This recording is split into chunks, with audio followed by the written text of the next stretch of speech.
If you're a Canadian who is working either permanently or temporarily abroad, there are many tax implications that you need to be aware of. In this video, I will discuss the tax implications and important things to consider for Canadian citizens who are working outside of Canada. Tax tips for Canadians working abroad. Canadians working abroad permanently. A Canadian who is permanently working abroad must determine their residency status. The CRA looks at three primary factors when determining residency status. The first is where your permanent home is located. The second is where your partner and children live. The third is where you live. Let's take the example of George, who left Canada to work and live in the United States.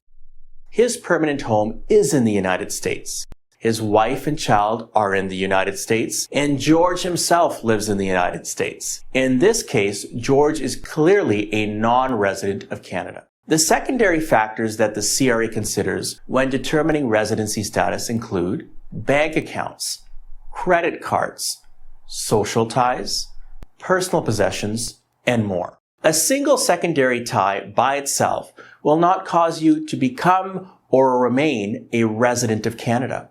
When examining the secondary ties and their impact on your Canadian residency status, you must evaluate the ties as a whole. 6 things to do before you leave Canada. Number 1, file a departure tax return. On your departure tax return, it is important that you indicate the date that you emigrated from Canada. Number 2, submit Form NR73. You could file this optional form, Determination of Residency Status, upon leaving Canada. It's not mandatory to file, but you may want to complete this because then the CRA will give you a determination in writing as to whether you are a resident of Canada or a non-resident of Canada. Number 3, stop receiving tax credits. Canadians working abroad must tell the CRA that they no longer want to receive any payments or tax credits, such as for GST or the Canada Child Benefit. If they continue to work abroad and receive these payments, they will end up having to pay all of that money back, plus interest and penalties once the CRA finds out. Number 4, disclose all assets. Canadians working abroad must give the CRA a complete list of all Canadian and foreign assets they own as of the departure date on Form T1161. Specifically, on this form, you must provide a description of your assets and their fair market value when you leave. However, you are not required to file this form if the total value of all of your assets is less than $25,000 when you leave Canada. If you do not file Form T1161, the CRA will impose a significant penalty on you.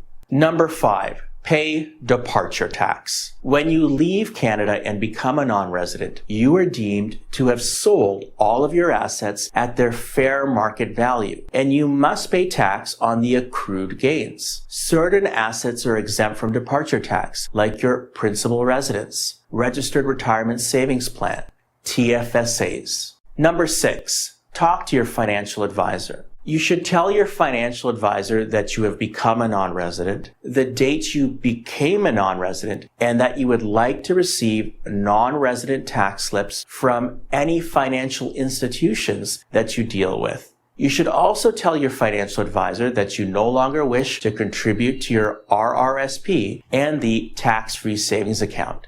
There is a 1% per month penalty for contributions made to a TFSA after you become a non-resident. Filing tax returns in Canada.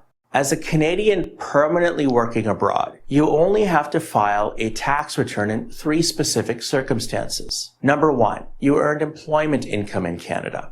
Number 2, you carried on a business in Canada. Number 3, you disposed of taxable Canadian property, such as real estate in Canada. Withholding taxes for Canadians living abroad. After you leave Canada, you will be subject to withholding tax. Withholding tax is applied at a rate of 25% on the Canadian sourced income that you receive.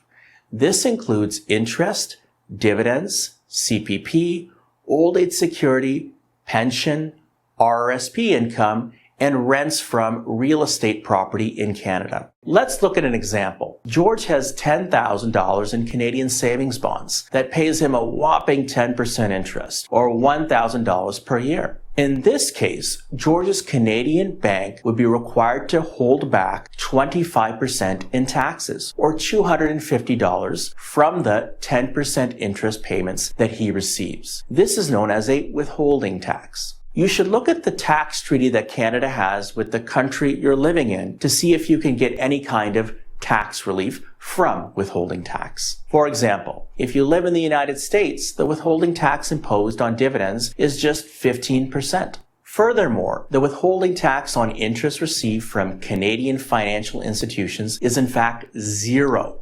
You can receive Canada Pension Plan payments, and the withholding tax rate is zero. Canadians temporarily living abroad. If you are temporarily living abroad, you are considered a factual resident of Canada so long as your residential and personal ties remain with Canada. You could also be a factual resident of Canada under the following circumstances. Number 1, you work temporarily outside of Canada. Number 2, you teach or attend a school outside of Canada. Number 3, you commute daily or weekly to work in the U.S. Number 4, you regularly vacation outside of Canada. Tax filing obligations for Canadians living temporarily outside of Canada. As a Canadian working abroad, you still have to, number 1, file a regular personal tax return, which is due on April 30th of the following year. Number 2, pay tax on your worldwide income, that is income earned inside as well as outside of Canada. Number 3, claim all deductions and tax credits. Number 4, pay both federal and provincial tax to the CRA. Let's look at an example. George's employer transfers him to Hong Kong for 18 months. He is leaving his spouse and child behind in Canada, and he is still maintaining his permanent home in Canada. George is temporarily renting accommodations in Hong Kong provided to him by his employer. In this case, George is clearly a factual resident of Canada and is therefore subject to income tax on his worldwide income. That is the income earned in both Hong Kong and in Canada. Foreign tax credits. As a Canadian who is temporarily working abroad, you might be worried about double taxation, meaning paying taxes in the country where you're currently working, as well as having to pay taxes in Canada. Fortunately, the Canadian Income Tax Act can provide tax relief through a foreign tax credit. Specifically, you can claim a foreign tax credit for the taxes you paid in a foreign country. The foreign tax credit is the lesser of two amounts: the income tax that you paid to the foreign country, or the Canadian tax payable on the foreign source of income. So if you are working in a country that has a very low tax rate, you will most likely get all of the foreign taxes credited back to you on your Canadian personal income tax return. Overseas employment tax credit. Canadians temporarily working abroad should consider the Overseas Employment Tax Credit. To qualify for this credit, you must be working for a Canadian employer and you must be working overseas for a period of more than 6 months. In order to qualify, you must be working in one of the following industries. Number 1, exploring for petroleum, natural gas, minerals, or similar resources. Number 2, construction, installation, agriculture, or engineering work. Number 3, working for the United Nations. It's important to note that this credit is being phased out, so please take advantage of it while you can. It is important to remember that when you leave Canada to work abroad, your tax obligations come with you. Thank you for watching. Please remember to like, comment, and subscribe. You can also follow us on Facebook and Twitter for more tax tips. See you next time.